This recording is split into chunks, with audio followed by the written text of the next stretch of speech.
Family called me burden and disowned me. We don't want to see you. They shouted and celebrated Christmas without me. I was calm and left. But when I got my inheritance, in retrospect, I should have seen it coming. The signs were always there. Every year, my relationship with my family deteriorated. They only spoke to me when they needed something: money, errands, favors. If I helped, I barely got a thank you. If I didn't, they acted like I was a selfish freeloader. My parents constantly reminded me that I was still living in their house, and in their eyes, that meant I owed them. It didn't matter that I had a full-time job. It didn't matter that my brother, Tyler, and his wife, Emily, also lived there rent-free, doing nothing, but somehow I was the burden. Tyler and Emily have always been on my parents' side. They had to be. They had no money, no jobs, and no plans to change that. They were perfectly happy living off my parents, so of course they agreed with everything they said. And my parents? They acted like I was the world's biggest disappointment just because I wouldn't hand over my paycheck every time they asked for it. I guess they finally had enough of me because a few days before Christmas, everything exploded. I came home from work and walked into the living room. They were all sitting there waiting for me: Mom, Dad, Tyler, Emily. I knew that look. It was never good. Mom spoke first. "Ethan, we need to have a serious talk." I didn't say anything. I just sat down and waited. Dad took over. "We've been thinking, and we don't want you here anymore." Just like that. No hesitation. No sugarcoating. "We want to start the new year without you." Mom added, "It's time for you to move out. You're an adult." Dad said, "It's not right for you to keep living here and not helping us when we need you." It was a joke. I did help. I paid for groceries sometimes. I paid bills when I could. But I wasn't their personal banker, and that was the problem. I looked at Tyler and Emily. They weren't even pretending to look sad about it. That's when it hit me: they wanted my room. I knew they were planning on having kids soon, and I guess they figured they needed the space. Mom kept talking.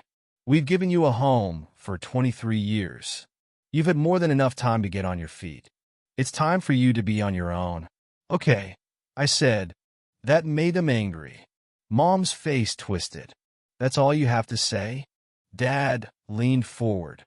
"We tell you we don't want to see you, and you don't even care?" I shrugged. "You've already made up your mind. What do you expect me to do? Beg?" They didn't like that answer. But I wasn't going to fight them. What was the point? They had decided that I was a burden, and no amount of arguing was going to change that. Dad stood up. "Then pack your things and leave." So I did.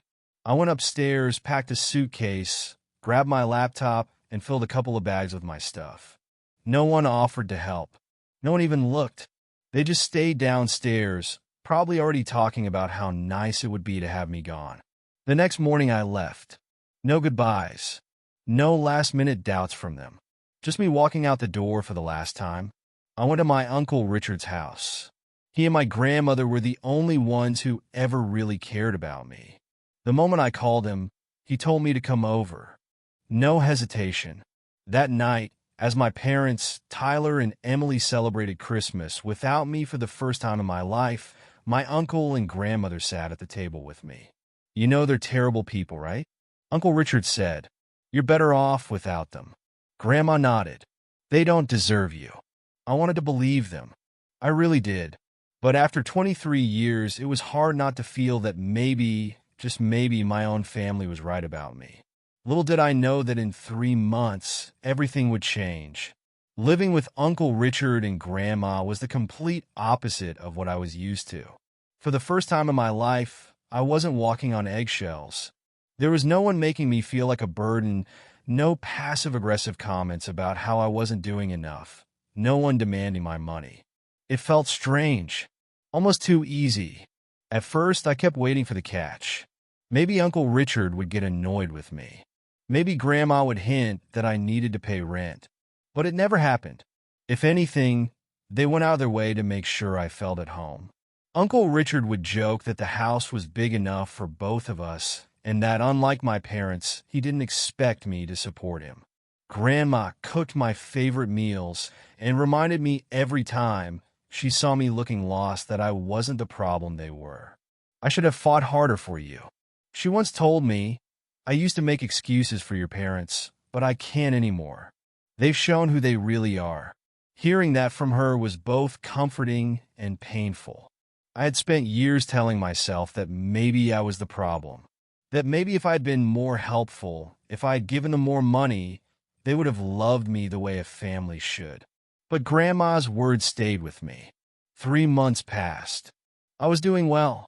I had a steady job, was starting to save money, and for the first time I could breathe without the constant weight of guilt weighing me down. And just when I thought life was finally settling into something good, everything changed again. Grandma got sick. It happened so fast it didn't feel real. One day she was fine, laughing, cooking, telling stories. The next she was in the hospital, looking smaller and weaker than I had ever seen her. Uncle Richard and I spent every day by her side. But it didn't matter. Within 2 weeks, she was gone. Just like that. The funeral was small. Just close family and a few of her old friends. My parents didn't come. Tyler and Emily didn't even send a text. I shouldn't have been surprised, but I was. Losing her was a different kind of pain. She was one of the only people who had ever been on my side, who had truly loved me. And now she was gone. After the funeral, I just tried to focus on getting through each day. I thought that was the worst of it. I thought life would get back to normal. Then we got a call from Nana's lawyer. Uncle Richard and I went to his office a few days later, expecting it to be a simple reading of her will. I wasn't expecting much, maybe some of her belongings, a letter, something sentimental.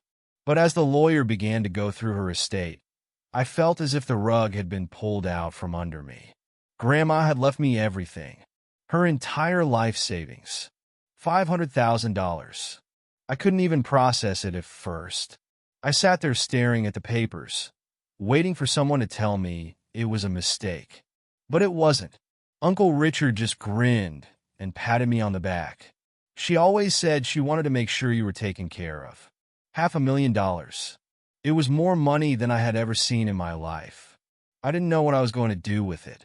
But one thing was clear. I was finally free. I could get my own place, start fresh, build a life without my parents' voices in the back of my head telling me I was a disappointment. And then my parents found out. That's when the war started. At first, I didn't tell anyone about the inheritance. Uncle Richard knew, of course, but he told me to keep quiet for a while. Give yourself time to think, he said. Once people find out, they're going to come crawling. He was right, but I didn't expect how bad it would get. Somehow, maybe through some distant relative, maybe from snooping, my parents found out. And the moment they did, they came running. I was at work when I got the first call from my mother. I ignored it. Then another. Then another. My phone wouldn't stop buzzing. By the time I went on break, I had over a dozen missed calls and a flood of texts. Mom, Ethan, we need to talk. Dad, call me back now. Mom, we just heard about Grandma's will. I can't believe you didn't tell us. We're family. Tyler, bro, WTF. Call Mom before she loses it. I stared at the messages, my stomach twisting. I should have blocked them right then and there. But part of me wanted to hear what they had to say. So like an idiot, I called back. The second my mom picked up, she wasn't even pretending to be calm. How dare you keep this from us? She snapped. We're your family, Ethan. You should have come to us first. Why? I asked, genuinely curious. It's my inheritance. Mom scoffed. You think you deserve all that money? After everything we've done for you? Everything they had done for me? I almost laughed. Dad took the phone then. You need to come home. We need to discuss this as a family. I knew what that meant. They wanted me to hand over the money. No, I said. There was a long silence before Dad spoke again, his voice lower, angrier. Excuse me? I said no. I'm not coming over. You owe us. Mom shrieked. We raised you. We let you live under our roof for 23 years. You wouldn't have anything if it weren't for us. I felt something snap inside me. The same argument. The same dill tripping. The same manipulation. I was done. Then consider us even. I said, you gave me a roof. I gave you my childhood. And I hung up. I thought that would be the end of it. I thought they would scream about it to each other. Maybe send a few more angry texts and eventually give up. I underestimated them. Because the next day, they showed up at Uncle Richard's house. I was in my room when I heard the pounding at the door. Then shouting. Uncle Richard yelling back. I rushed downstairs just as he swung the door open to reveal my parents and Tyler standing on the porch. Mom's eyes were red like she'd been crying or forcing herself to cry. Ethan, she said, we just want to talk. No, you don't, Uncle Richard cut in. You want money. Dad ignored him and stepped forward, looking straight at me. We're struggling, Ethan. Your mother and I are drowning in bills. Tyler and Emily are trying to start a family. And you're sitting on $500,000 while we suffer? Tyler, standing behind him, crossed his arms. Dude, don't be selfish. You have more than you need. I almost laughed. More than I needed? After years of them treating me like an ATM, suddenly I was the selfish one. You didn't even come to Grandma's funeral. I said, and now you're here? Asking for her money? Mom wiped at her eyes. We didn't think it would turn out like this. We thought she'd divide it equally. We thought she'd be fair.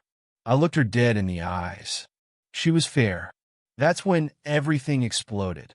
Mom started screaming about how I was ungrateful, how I was tearing the family apart. Dad threatened to take legal action, said I owed them something for all the years they raised me. Tyler muttered that I was being a prick, and she'd just help out like a real man. And through it all, Uncle Richard stood beside me, arms crossed, not saying a word until finally, he sighed and stepped forward. Listen, you leeches, he said, voice calm but firm. Ethan doesn't owe you a damn thing. Now get the hell off my porch before I call the cops. For a second, no one moved. Then Dad clenched his jaw, grabbed Mom by the arm, and stormed off. Tyler shot me a glare before following. As they drove away, Uncle Richard turned to me and patted my shoulder. You know they're not done, right? I did. And I was right. Because a few days later, I found out they were trying to contest the will. The war wasn't over. It was just beginning. I should have known they wouldn't give up that easily. My parents had spent years trying to control me, first with guilt, then with anger. Now they were trying something new, legal threats. It started with an email from a lawyer I'd never heard of. Subject, regarding your grandmother's estate. Dear Ethan, I represent your parents in a legal matter concerning the recent inheritance left to you by your grandmother. They believe that the division of assets was unjust and that, as her direct children, they are entitled to a portion of her estate. We would like to resolve this amicably. Please contact us at your earliest convenience to discuss a fair distribution of funds. Fair. Fair. I stared at the email, barely able to believe what I was reading. These people had disowned me, thrown me out like garbage. Now they wanted her money? Uncle Richard wasn't surprised when I showed him. He just laughed. Called it, he said. They're vultures. What do we do? I asked. We ignore them, he said. They don't have a case. He was right. My grandmother's will was airtight. She had chosen to leave me everything. There was no mistake, no loophole. But my parents didn't care about that. A few days later, the lawyer emailed me again, this time with a threat. If you do not respond, we will be forced to take legal action to reclaim the portion of the estate that rightfully belongs to your parents. I was done playing nice. I replied, there is nothing to reclaim. The will is legal and final. If you continue to harass me, I will take legal action for harassment. I didn't expect a response, but instead of an email, I got something worse. A lawsuit. They were actually suing me. The moment Uncle Richard saw the papers, he burst out laughing. Idiots, he said. They're wasting their money. I wasn't so sure. I'd never been in a courtroom before. I didn't know how these things worked. What if they win? I asked. They won't, he said. But we're going to make sure this bites them. That's when Uncle Richard did something I didn't expect. He called his own lawyer, a real lawyer, one who actually knew what he was doing. "Let's make them regret this," he said. And that's exactly what we did. The first court date was a disaster for them. Their lawyer argued that my grandmother had been mentally unfit when she wrote the will, that she had been manipulated by me and Uncle Richard. But my grandmother had written the will years ago, long before she had even gotten sick. We had documents proving that she was of sound mind when she made her decision. Strike one. Then they tried to argue that my parents deserved a share because they were her children. The judge shut that down fast. Deserving doesn't mean entitled. Strike two. Then came the best part, when we revealed something they hadn't expected. See, my grandmother had left something for my parents. A letter. Not money, not property, just a letter explaining exactly why they weren't getting a cent. And we had the judge read it aloud in court. To my son and his wife. If you are reading this, it means you are fighting for something that was never yours to begin with. I have watched how you treated Ethan his entire life. I have seen the way you used him, belittled him, and discarded him when he was no longer useful to you. You have been selfish, cruel, and undeserving of anything I could give. That is why I leave you nothing. This money belongs to Ethan, not because of luck, not because of favoritism, but because he is the only one who has shown kindness, integrity, and strength in the face of your mistreatment. He deserves a fresh start. You do not. Let this be my final lesson to you. You reap what you sow. When the judge finished reading, my parents sat there in stunned silence. Tyler looked like he wanted to sink into the floor. Strike three. Case dismissed. I won. And just like that, my parents' last chance to get their hands on my money disappeared. But they weren't done yet. No. After losing in court, they went for something even lower. They went after my job. Winning in court should have been the end of it. Any sane person would have accepted defeat and moved on. But my parents? They weren't sane. They were desperate. A week after the lawsuit was dismissed, I got a call from my manager at work. "Ethan, we need to talk." The moment I stepped into his office, I knew something was wrong. He had a serious look on his face, his hands folded on his desk. "We've been getting some concerning reports about you." "What kind of reports?" I asked, already suspecting the answer. He hesitated. "Anonymous complaints, saying you've been involved in fraud, that you manipulated your grandmother into giving you her estate." I almost laughed. "Let me guess, my parents called?" He didn't confirm it, but he didn't have to. "Look, Ethan, I don't believe it," he said quickly. "But HR has to investigate when we get reports like this." I sat there, trying not to lose it. They had lost in court, lost every attempt to take what was mine. And now they were trying to get me fired. "I'll cooperate," I said, keeping my voice steady. "But I hope you know this is all lies." He nodded. I figured. Just sit tight while we clear it up. It took a week, but eventually, HR confirmed there was zero evidence of fraud or manipulation. My job was safe. But my patients? Gone. That was the last straw. I had tried everything. Ignoring them, standing up to them, fighting them in court, and they still wouldn't stop. I knew one thing. As long as they thought they had a chance of squeezing money out of me, they would never leave me alone. So I decided to make sure they never tried again. I knew a few guys, not criminals, just people who knew how to handle situations like this. People who could be persuasive. I made some calls, paid a reasonable amount, and let them handle the rest. 2 days later, I got a text from one of them. "It's done. They won't bother you again." Later, I heard what happened. A group of guys showed up at my parents' house late in the evening. They didn't break in. They didn't hurt anyone. They just talked. Firmly. They told my parents, in no uncertain terms, that if they ever tried to interfere in my life again, if they ever called me, harassed me, or pulled another stunt like the lawsuit, there would be consequences. They didn't say what kind. They didn't need to. The message was clear. Tyler was home when it happened. I heard he just stood there, silent, while my parents stammered and nodded, too terrified to argue. After that, nothing. No more calls. No more texts. No more fake apologies or desperate pleas for money. My parents vanished from my life completely. Tyler stayed silent, like he never existed. And I won. For the first time in my life, I was free. No more guilt. No more manipulation. No more being treated like a walking ATM. I cut them off completely and permanently. With them gone, I could finally focus on my real family, Uncle Richard. He had been there for me when no one else was, and now it was my turn to take care of him. I made sure he never had to worry about money again. Paid off his mortgage, helped with his expenses, made sure he lived comfortably. He never expected it, but he was grateful. "You don't have to do this," he told me one day. And when I said, "You're the only family I have left." And that was the truth. Some people say revenge is pointless. That cutting off toxic family isn't winning, it's just avoiding them. But they don't understand. Winning isn't about getting even. It's about moving on. And I did. Update has been 6 months since it all went down. Since the lawsuit. Since they tried to ruin my life. Since I made sure they'd never mess with me again. Life has been good.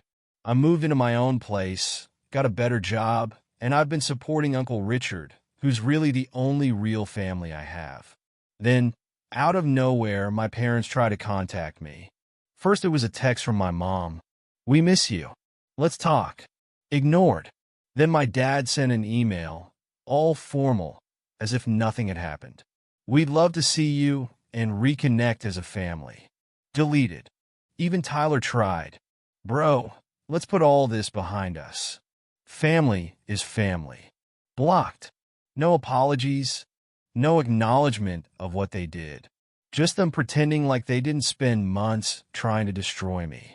As if they hadn't disowned me, sued me, and tried to ruin my job. I didn't react. I didn't have to. They made their choice. Now they have to live with it.